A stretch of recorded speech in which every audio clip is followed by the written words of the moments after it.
Alhamdulillah, salatu wassalamu ala Rasulillah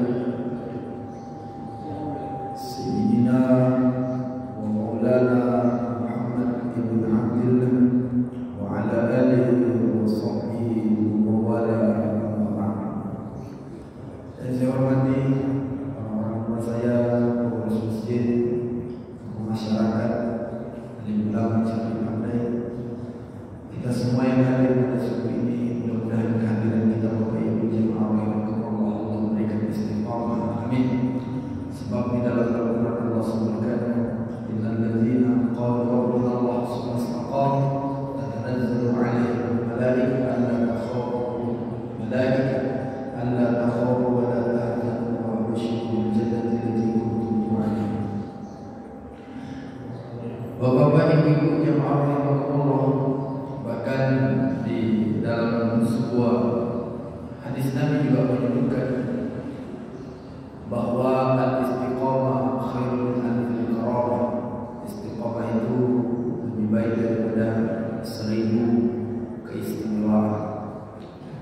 Artinya kita berharap kepada Allah Subhanahu wa taala agar kita mampu istiqamah di dalam kehidupan kita ini.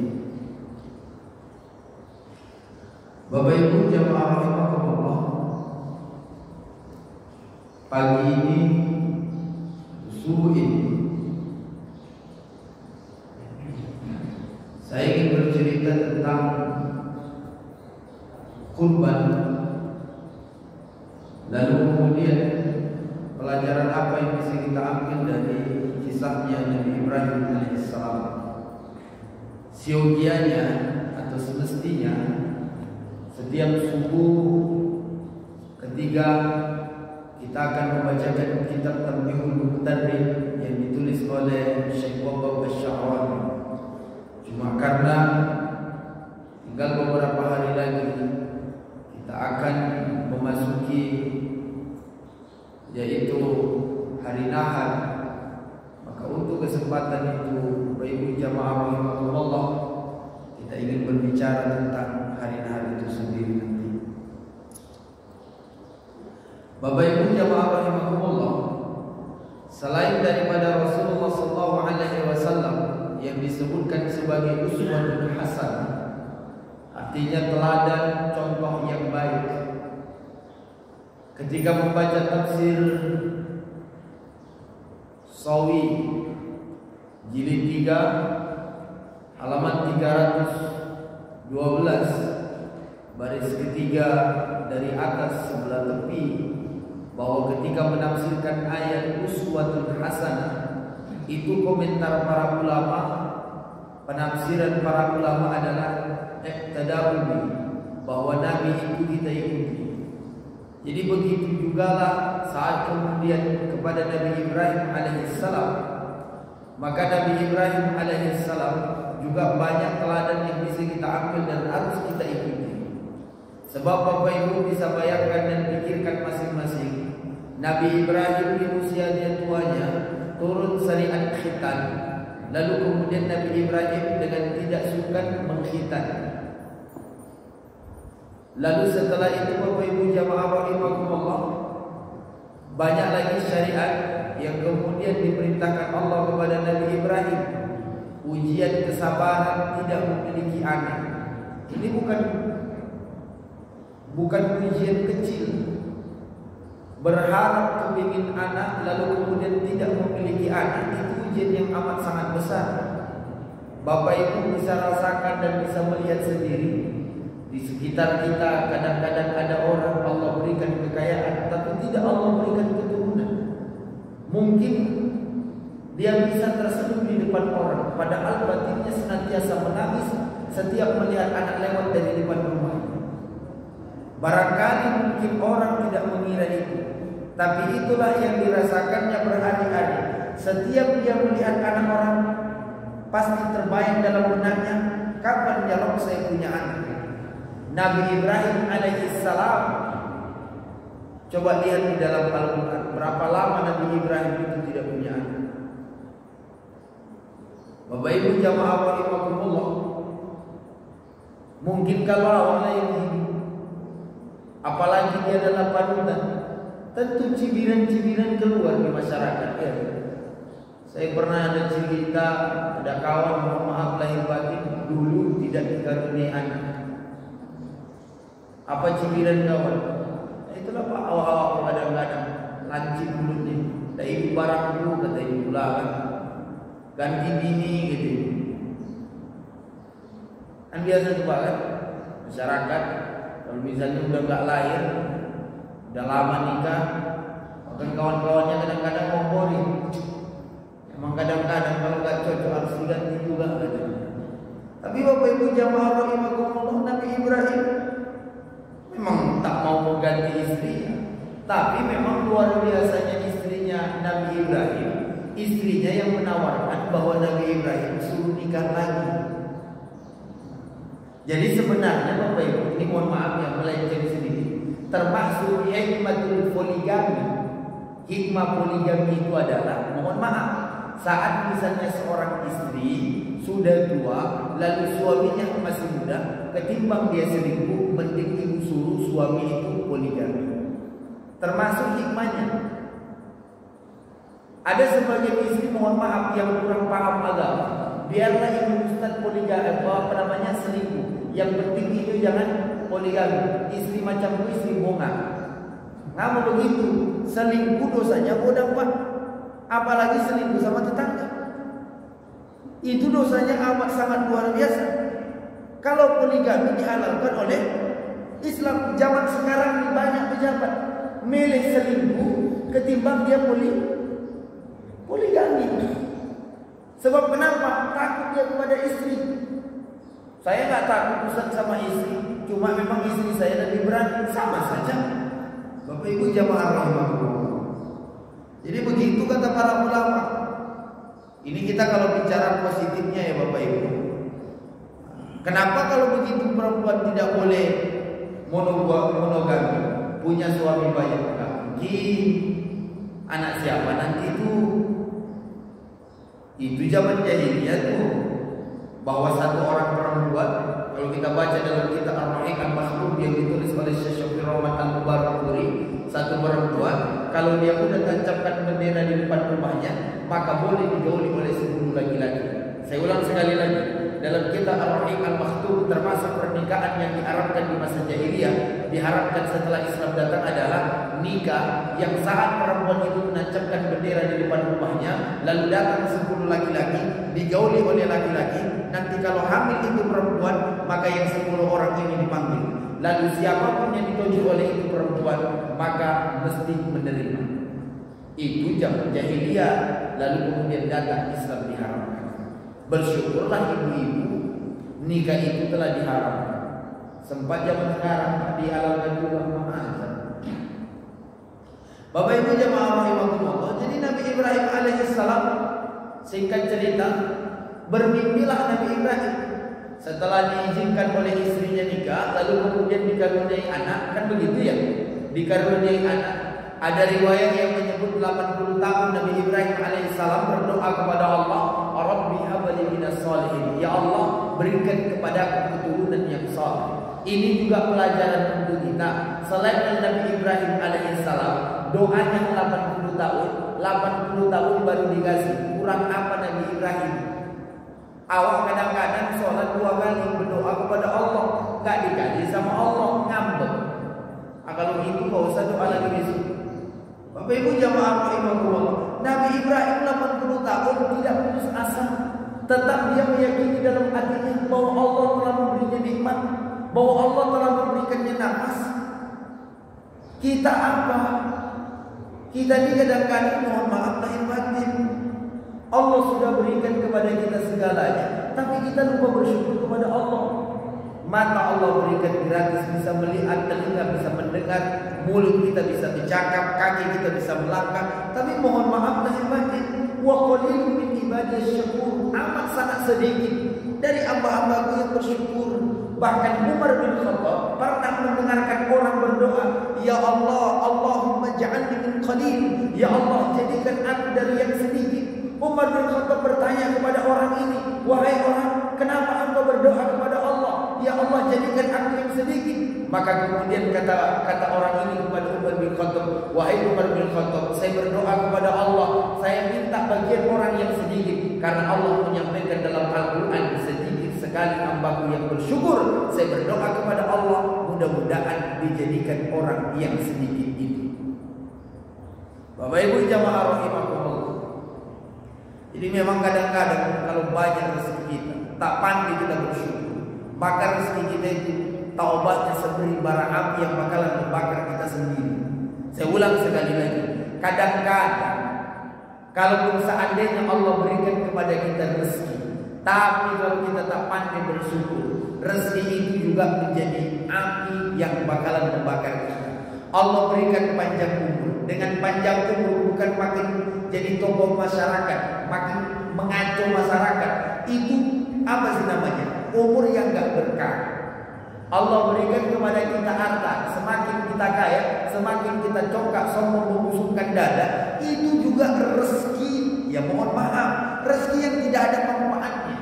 Ada urusan manfaatnya, bisa belanja di sini. Itu cuma manfaat dunia.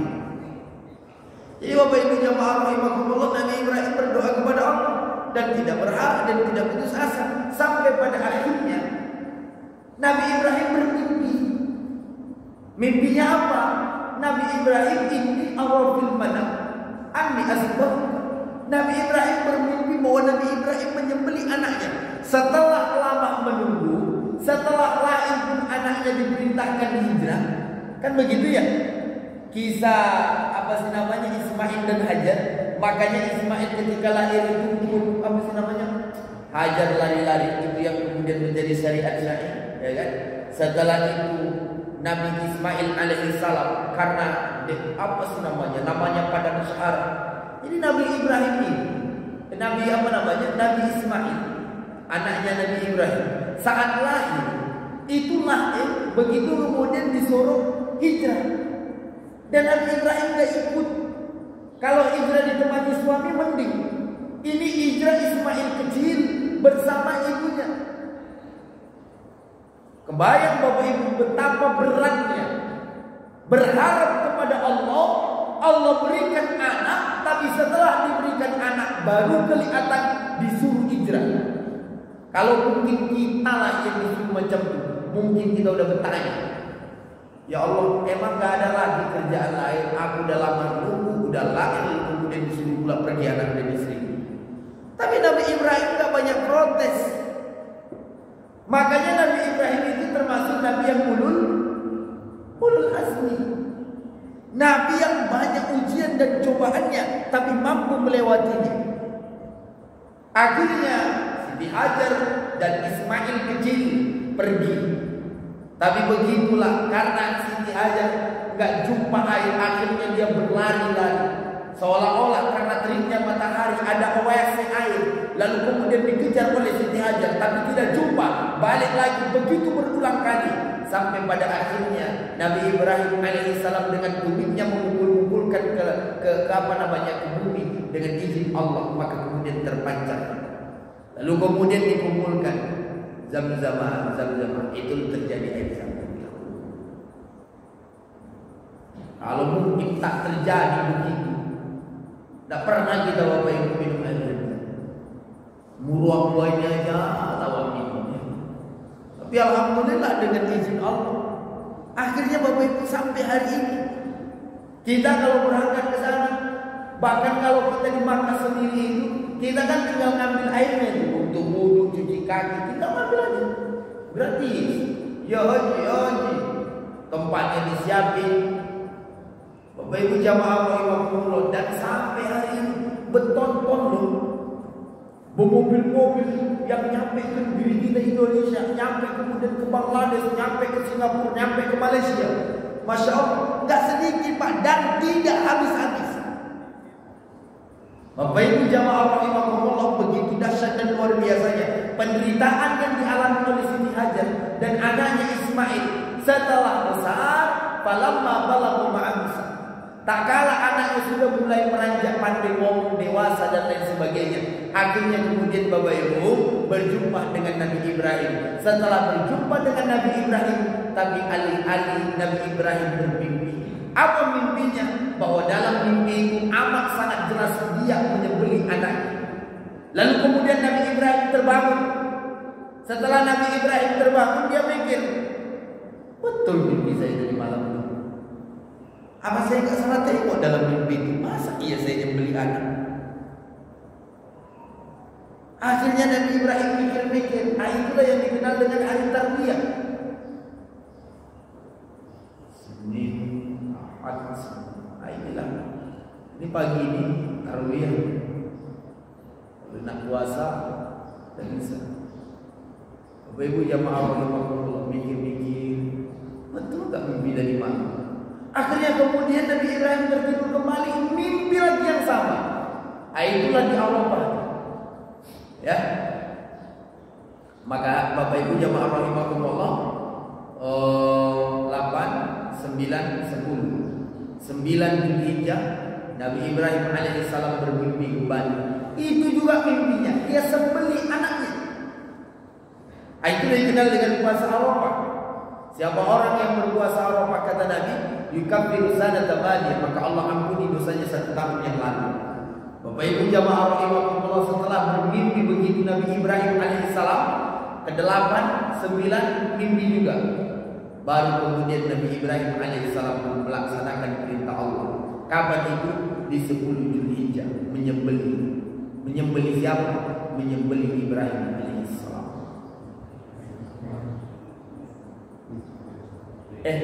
Menyembelih Ismail. Mohon maaf Bapak Ibu, berarti jamaahnya belum tidur kalau begitu ya. Ustaznya yang ngantuknya habis. Dari tadi malam nyampe rumah itu jam berapa? Jam 2 lewat. Bapak Ibu jamaah rahimahullah, jadi akhirnya Nabi Ismail pun disembelih. Cuma yang menarik, saya baca, saya dulu menganggap dari mana lah cerita ini.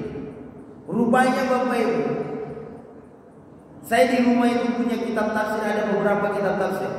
Ada kitab tafsir Marhul Labib, ada kitab tafsir tafsir Ibnu Katsir, ada kitab tafsir Sawi, ada kitab tafsir Jalalain, kemudian ada kitab tafsir Ru'ayul Bayan yang ditulis oleh Syekh Ali As-Suhudi. Jadi saya penasaran terhadap, bahkan ada kitab tafsir Baydawi dan kitab tafsir Khazin yang baru-baru ini saya beli. Jadi saya penasaran baca penjelasan ayat dalam berbagai kitab tafsir soal masalah surah As-Saffat itu. Falamma balagha ma'ahu sa'i. Saya bacalah Bapak Ibu, jawabannya rupanya ada di dalam kitab Marhul Labib. Amat sangat dahsyat dan saya pun gak nyangka di situ saya jumpai jawabannya. Apa itu? Ternyata Bapak Ibu, sebelum Nabi Ismail disembelih oleh ayahnya Ibrahim alaihissalam, ternyata Nabi Ismail punya permintaan kepada ayahnya. Apa permintaannya? Permintaan yang pertama kepada ayahnya, ya tolong nanti kalau menyembelih saya, asal pisaunya setajam-tajamnya, sehingga saat engkau menyembelih saya, engkau tidak mendengarkan saya merasa kesakitan. Permintaan seorang anak yang soleh kepada ayah yang amat sangat soleh. Smart, Masya Allah.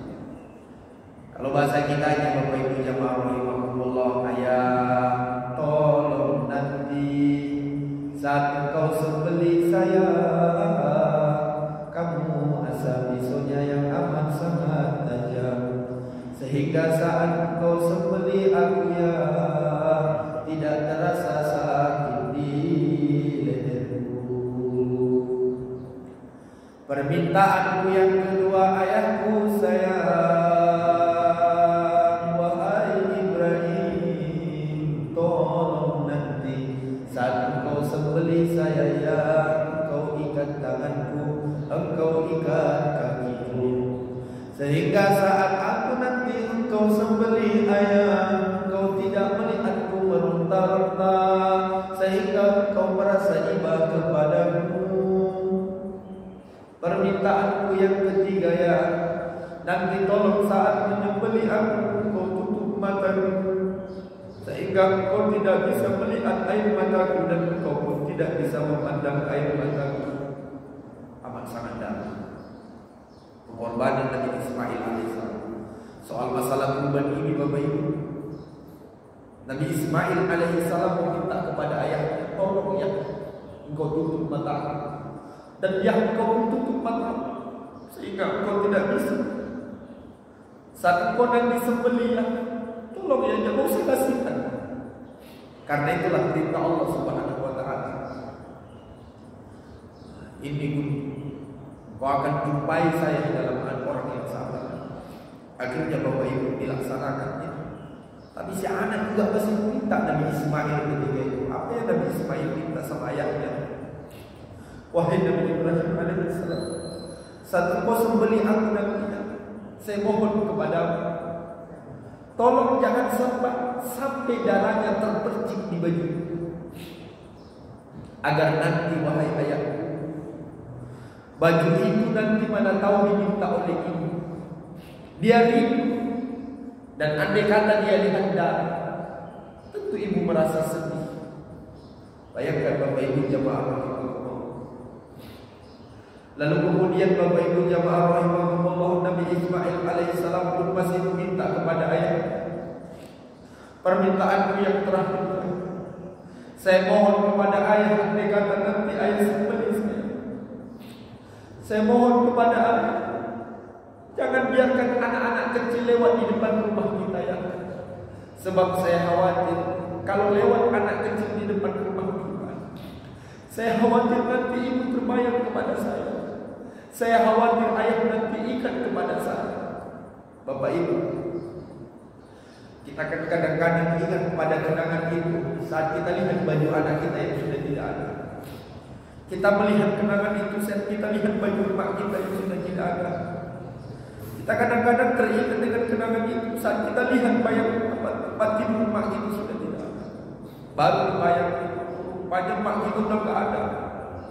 Dulu dia masih ada, cuma kita lihat tempat tidurnya, bayang itu. Dulu di sini mak saya tidur. Begitu sedih Bapak Ibu sebenarnya kisah antara Nabi Ibrahim dan Ismail ini. Itulah pada akhirnya terjadi syariat Tuhan. Sebenarnya Bapak Ibu, iblis gak senang terhadap kita ini.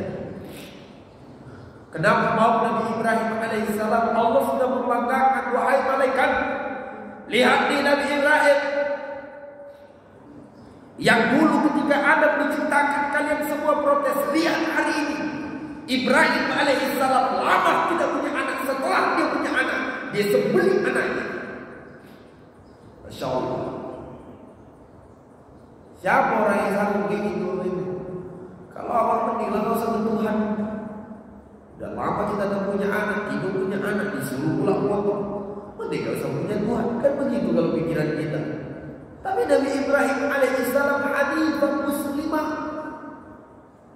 condong terhadap kebaikan. Akhirnya Bapak Ibu jamaah rahimahumullah, iblis datang kepada Nabi Ibrahim, wahai Ibrahim, kenapa kamu potong anak? Ada-ada aja. Kata Nabi Ibrahim, ini adalah perintah Allah. Lalu kemudian iblis goda Pak Ibrahim, masa ia perintah Allah kayak gitu? Ada-ada aja. Begitu banyak kerbau hewan buah onta, masa anakmu yang dia mau dipotong? Kata Nabi Ibrahim alaihissalam, jangankan anak, kalau saya disuruh dipotong, ya saya potong. Tidak mempan menggoda Nabi Ibrahim. Akhirnya Nabi Iblis datang kepada istrinya. Jangan-jangan ini karena suami mungkin gak kuat gitu. Akhirnya datang kepada istrinya. Datang kepada istrinya Bapak Ibu. Lalu kemudian istrinya digoda. Wahai Hajar, tahu gak kemana itu Ismail sama Ibrahim? Katanya mau jalan-jalan. Mana ada jalan-jalan? Anak itu mau disembelih sama Ibrahim. Datang sini aja. Masa iya Ibrahim dibeli anak? Iya. Kata Ibrahim itu adalah perintah Allah. Oh, kalau perintah Allah iblis, jangankan anak saya pun mau disembelih kalau itu adalah perintah Allah. Kata iblis, makin hidup lagi, hidup bini. Gila suami, gila lagi istri. Masa ini? Akhirnya Bapak Ibu kalau nggak berhasil ayah dan anak, lalu kemudian iblis datang kepada Ismail kecil. Lalu kemudian Ismail disampaikan, wahai Ismail, engkau mau dipotong oleh ayahmu. Masa iya saya mau dipotong oleh ayah saya? Iya. Kata ayahmu itu adalah perintah Allah, makanya kau mau disembelih. Kata Nabi Ismail alaihissalam, ya kalau itu adalah perintah Allah, maka saya akan mengikuti perintah Allah dan tidak bakalan menolak kalau memang saya mau dipotong. Memang ini adalah kompleks. Makanya Bapak Ibu dalam Al-Quran itu ada 4 model keluarga. Pertama, ada keluarga yang suaminya soleh, istrinya bejana. Siapa? Nabi Nuh alaihissalam. Ada yang istrinya soleha, suaminya gak soleh. Istrinya rajin ke masjid, istrinya rajin majelis taklim, istrinya rajin baca Quran, tapi suaminya mabuk, judi, korupsi dan lain sebagainya. Siapa itu?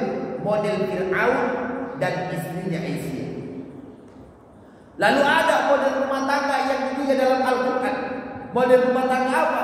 Model rumah tangga laki bini sepaket. Bini kompor gas, laki mercon. Dua-duanya sepaket. Bapak Ibu jamaah rahimahullah, siapa itu? Ummu Jamil sama Abu Lahab. Sepaket. Lakinya memusuhi Nabi, koyo bininya mengompor-ngompori orang supaya benci kepada Nabi. Jadi kalau ada kejadian ibu ngompor-ngompori orang supaya benci kepada orang, itu satu sel nanti sama bininya Abu Lahab di dalam neraka. Jumpa lagi besok kalian di situ loh. Ummu Jamil itu. Ibu siapa? Aduh, aku jamaah masih Pandau katanya. Di mana di Pandau? Masjid Syuhada. Kok bisa satu sel kita? Itulah kerjaan saya dulu sama kayak kerjaan. Bapak Ibu jamaah rahimahullah. Udah berapa tadi? 3. Yang keempat, ada model rumah tangga, istrinya solehah, suaminya soleh. Siapa itu? Ibrahim alaihissalam. Sekarang saya mau tanya kepada Bapak Ibu, dari 4 rumah tangga ini, rumah tangga mana yang Bapak Ibu pilih? Halo? Dari 4 rumah tangga ini, rumah tangga mana yang Bapak Ibu pilih? Yang keempat. Siapa itu? Rumah tangganya Nabi Ibrahim alaihissalam. Cuma Nabi Ibrahim punya istri 2.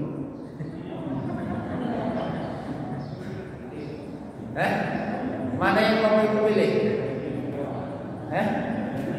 Mending gak jadi kalau macam itu kan. Mending lah punya laki macam Fir'aun ketimbang suami saya punya istri 2. Apa Ibu jamaah rahimahullah? Ismail ini soleh Pak. Anaknya ibunya soleh, ayahnya soleh, anaknya soleh. Coba lihat ya, Muhammad anaknya Abdullah, Abdullah anaknya Abdul Muttalib, Abdul Muttalib anaknya Hashim, Hashim anaknya Abdul Manaf, anaknya Qusay, Qusay anaknya Kilab, Kilab anaknya Murrah, Murrah anaknya Ka'ab, Ka'ab anaknya Luhay, Luhay anaknya Ghalib, Ghalib anaknya Fihr, Fihr anaknya Malik, Malik anaknya Kinanah, Kinanah anaknya Khuzaimah, Khuzaimah anaknya Mudriga, Mudriga anaknya Ilyas, Ilyas anaknya Mudhar, Mudhar anaknya Nizar, Nizar anaknya Ma'ad, Ma'ad anaknya Adanan, Adanan anaknya Udan, Udan anaknya Barak, Barak anaknya Hamal, Hamal anaknya Kidrah, Kidrah anaknya Ismail, Ismail anaknya Ibrahim alaihissalam. Artinya Nabi Ibrahim punya anak namanya Ismail. Bapak Ibu jamaah rahimahullah, emaknya solehah, ayahnya soleh, lahir anaknya yang soleh. Masya Allah. Dan tiga-tiganya Bapak Ibu setuju bahwa apapun yang disampaikan oleh iblis tentang supaya gagal ini pemotongan, ternyata iblis gak berhasil. Penggodaan pertama kepada Nabi Ibrahim. Nabi Ibrahim marah, dia ambil batu, dia lempar kena punggungnya. Datang kepada istrinya, digoda lagi, gak mau istrinya. Diambilnya batu, disambitnya setan. Akhirnya kena telinganya. Pas lemparan Ismail agak mantap tinggi. Sebagian riwayat menyebut memang kena kelopak matanya. Mungkin kalau Ismail alaihissalam, Nabi Ismail ikut lomba lempar, mungkin menang. Misal nih ada lempar siapa melempar kepala pejabat yang korupsi dana Covid misalnya, mungkin Nabi Ibrahim Ismail itu konek kepalanya itu. Apa ibu jamaah rahimahullah. Jadi Nabi Ismail alaihissalam dilempar kaki, itulah yang melempar jumroh, bukan itu. Cuma ada cerita di Bangkina, ada orang Bangkina Bapak ibu jamaah rahimahullah, lepas nyampe dia di Makkah, dia tengok, ini rupanya simbol permusuhan. Dia ambil batu yang agak mudah titik. Karena saking emosinya dia, dilemparnya lah kuat. Ishak dialah tong. Sak batu itu kena, lalu kemudian apa sih namanya? Mental. Hampir kena kepalanya. Setelah itu dia ambil batu itu. Setelah itu dia tengok, rupanya ada tulisan. Apa tulisannya? Sesama setan tak boleh saling melempar kata. Makanya dia baru sadar dia. Kata ikan dia, oh iya, di Bangkina ngawak setan rupanya nyampe siku bermusuhan pula mereka katanya. Apa ibu jamaah rahimahullah. Akhirnya Bapak Ibu disembeli oleh Nabi Ibrahim alaihissalam. Wa fadainahu bizabahin 'azim. Allah gantilah dengan seekor kibasnya Nabi, anaknya Nabi Adam yang dulu pernah berkorban, ya kan? Waktu mereka mau menikah rebutan itu, digantilah dengan kibas itu. Akhirnya Nabi Ismail alaihissalam selamat. Enggak jadi. Allah hanya ingin menguji. Apakah selesai ujian Nabi Ibrahim sampai di sini? Oh tidak. Nabi Ibrahim itu berhadapan sama raja siapa? Raja Namrud. Bapak Ibu jamaah rahimahullah. Jadi memang hampir rata-rata Nabi itu ujiannya besar. Makanya kita udahlah gak usah jadi nabi, jadi umatnya aja. Sekarang ini pun kita umatnya ujiannya berat. Kadang-kadang kayak kemarin ada cerita jamaah di masjid saya ceramah. Apa kata jamaah?